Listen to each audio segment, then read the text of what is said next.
Hello, ActiveSage here on the Sage channel, and this week we have received, as per usual, an update to Space Engineers. Now, this week's update might not be the flashiest, as has been the case for a while, but it is an important update nonetheless, and it does actually have one pretty flashy thing in it.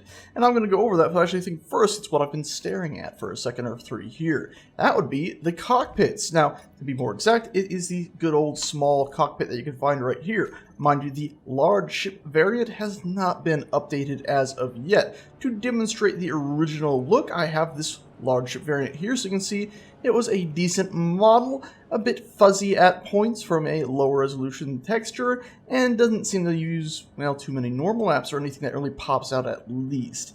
But if we were to hop into it, you can also go ahead and look at the cockpit here, just as a reminder of what it used to look like, because in a second I'm going to jump in a more modern one and show you guys what that one looks like, which to say more modern means the updated small ship variant. So I'm going to hop in this, and right away, you and I look down, you'll notice that the control panel seems a bit farther away. That's because your head is sitting up higher. If we were to go back to the larger version and manage to actually hop into that, you'll see that your head seems to be pretty low. You can look up and there's an awful lot of space above you.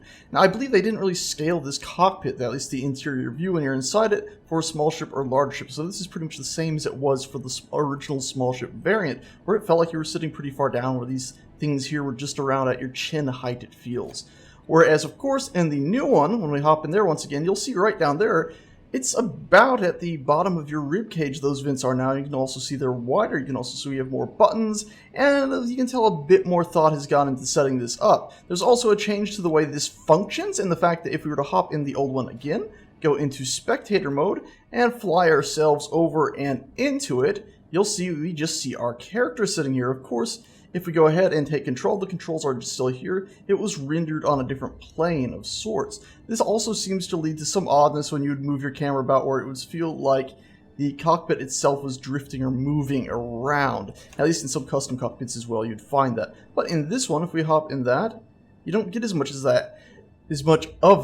And of course, if you go on the spectator and fly into this one, you'll actually be able to see that the cockpit is still there. So you can really see your head is now right up at the top. So you get a very nice field of view looking straight out. You can actually see farther down than you could in the past, which is actually something you really need in a spacecraft. So you now have a very nice field of view from sitting in the cockpit.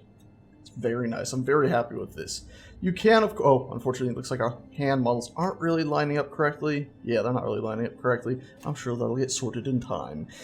You can also see that the windows are reflective there. So the old ones, I believe, had a very minor reflectivity to them. You can see an ever so slight amount to that. But the new ones are far more reflective, as you can see on the side there.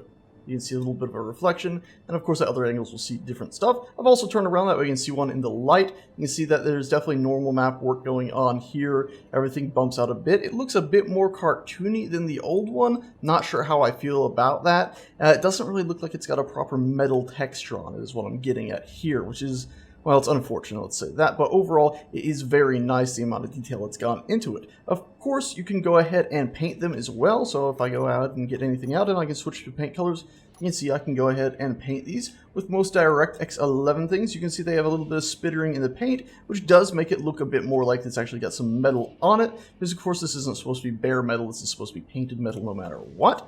And so we can just go ahead and shift through the colors here a little bit and see how this thing actually looks. Blue, yellow, white. It actually looks really nice in white, I found. If we actually go ahead and make the saturation there, take this all the way down to super black, we can do that pretty nice. And then, of course, take our value all the way up, super white. It looks something, well, like very medical almost. So it's a pretty nice thing. I'm very happy with this. I just think possibly it would be a little nicer if, by the way, that's a very silly door on the back. I know the character is supposed to like just fit in there, but it is very silly looking, the fact that it just looks like a door. Anyway, I'm happy with this. Let's just say that and move on, even though I think the textures could use a bit more metal feel to them. Let's move on to the main bulk of this update, which I think most people probably care about more than the very nice rework of that, which they did say a rework of that one will be coming in the future, which I suspect will actually take into account that it shouldn't just be a scaled up version of the smaller one.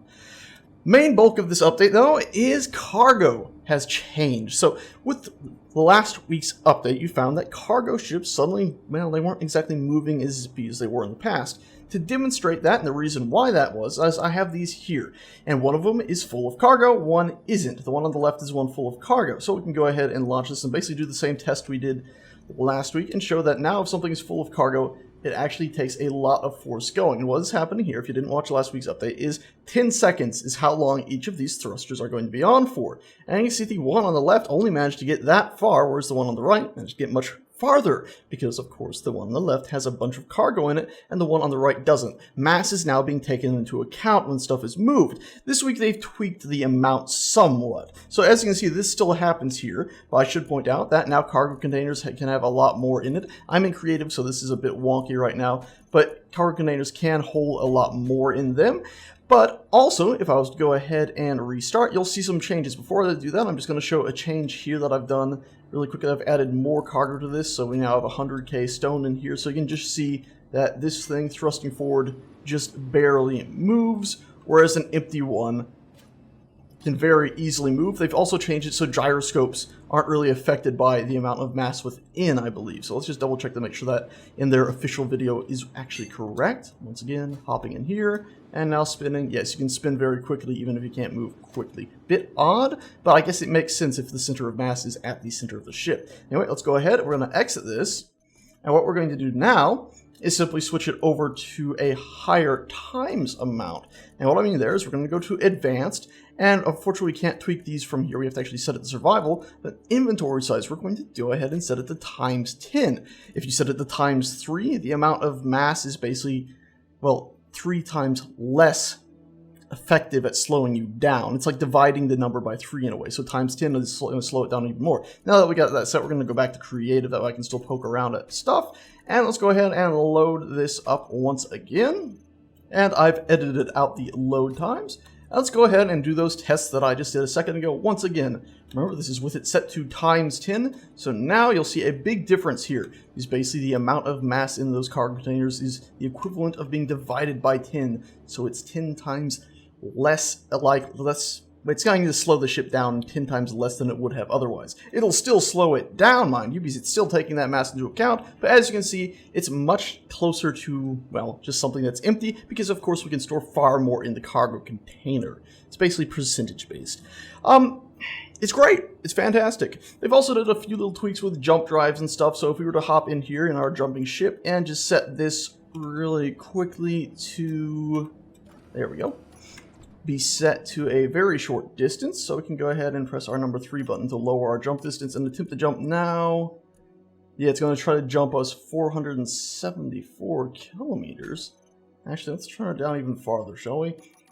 All the way down to there and try to jump it. We're going to say yes, and we shouldn't be jumping. What has happened here?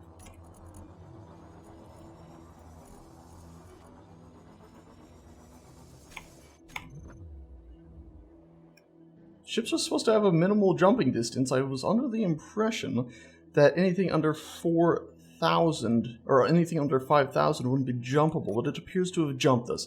There was supposed to be an error message there indicating that that we weren't supposed to be able to jump. Give me a second here. Alrighty, so I got that figured out. A little bit of confusion. You can't actually set your jump drives if you're doing a blind jump to anything lower than 5,000, which is why I wasn't getting the error.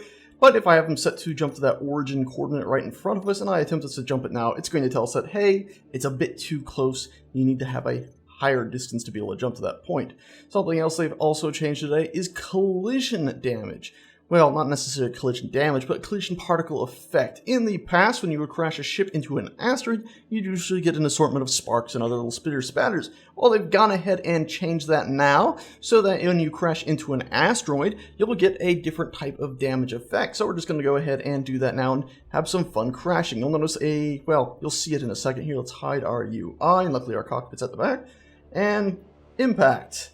So you can see now you get more of an almost dirt-like tunnel that shoots up.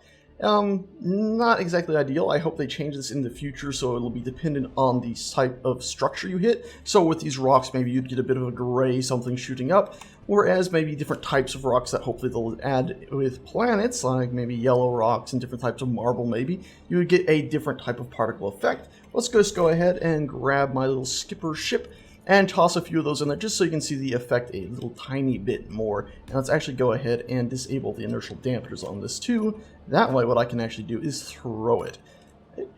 And there we go. So you can see just a sort of smoky particle thing. This is something they're doing to get ready for planets. So that was interesting. You see the little issue where stuff clips into a structure can still happen, where most of that ship actually clipped into the ground and then it just disintegrated because it was in contact with the ground.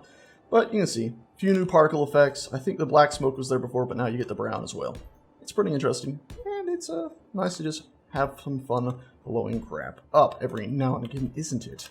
Instead of just mindlessly working. Oh god, come on, there we go. There we go. Yep, that's that. Might have gotten a little zoned out there. I like it. The fact that you get little bits of stone that seem to shoot off before, too. Not sure if they were there before, but I do know the smoke is pretty much surely new. If you crash into a structure, you still get the same thing as before, pretty much. Oh dear, that was a bigger pop than I expected. That's pretty much it for this update. I hope you found this informative and somewhat enjoyable to watch. I'm going to do one more thing before we end this video, and that's just, it occurred to me I haven't seen the build states for this cockpit, if they've changed those or not. Let's see. Nope, that looks like the same old build state to me, with the two square vents instead of the new rectangular ones. See, those are rectangular vents. Anyway guys, that's it. Thank you a bunch for watching, and I shall see you guys and gals. Oh wait, we didn't show that one, did we? Well, I'll see you guys next time. Ta-ta! Oh, make myself dizzy. Make myself real dizzy. Better at first person. Oh my god, it turns quick.